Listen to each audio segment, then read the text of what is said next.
ప్రజల కోసం గలమెత్తే యువ రాజకీయ నాయకురాలు ఆమె. స్టేడియంలో సిక్సుల మోత మోగించే దూకుడైన ఆటగాడు అతడు. భిన్న నేపథ్యంలో ఉన్న వీరిద్దరి మధ్య ప్రేమ చిగురించింది. వారి అందమైన ప్రేమ కథను భారత క్రికెటర్ రింకు సింగ్ ఓ ఇంటర్వ్యూలో పంచుకున్నారు. 2022లో కోవిడ్ సమయంలో ముంబైలో ఐపీఎల్ మ్యాచ్ జరిగినప్పుడు ప్రియా సరోజాతో ప్రేమ మొదలైనట్టు వెల్లడించాడు. మ్యాచ్ కోసం తాను ముంబై వచ్చినప్పుడు ఓ ఫ్యాన్ పేజీలో ప్రియా సరోజా ఫోటోను చూసి ఆమెను ఇష్టపడినట్లు తెలిపారు. చూడగానే తనే నాకు సరైన భాగస్వామి అనిపించిందని, కానీ ఆ విషయం చెప్పడానికి ధైర్యం చాలలేదన్నాడు. కొన్ని రోజులకు తన ఇన్స్టాగ్రామ్లోని ఫోటోలను ప్రియా లైక్ చేసినట్లు గుర్తించి తనకు మెసేజ్ చేశానని అన్నారు. అప్పటి నుంచి ప్రతిరోజు మాట్లాడుకునే వాళ్ళమన్నారు. అలా కొంతకాలం గడిచాక కలిసి జీవితాన్ని పంచుకోవాలనే అభిప్రాయానికి వచ్చినట్టు తెలిపారు.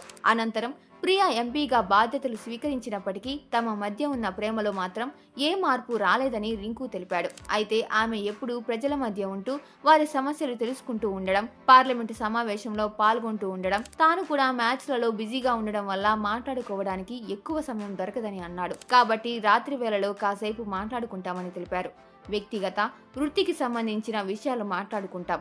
అవసరమైన సమయంలో తగిన సలహాలు, సూచనలు ఇచ్చిపుచ్చుకుంటామని అన్నారు. ఇటీవల జరిగిన తన నిశ్చితార్థానికి బాలీవుడ్ నటుడు షారుఖ్ ఖాన్ ను ఆహ్వానించామని రింకు తెలిపాడు. అయితే బిజీ షెడ్యూల్ కారణంగా ఆయన రాలేకపోయానన్నాడు.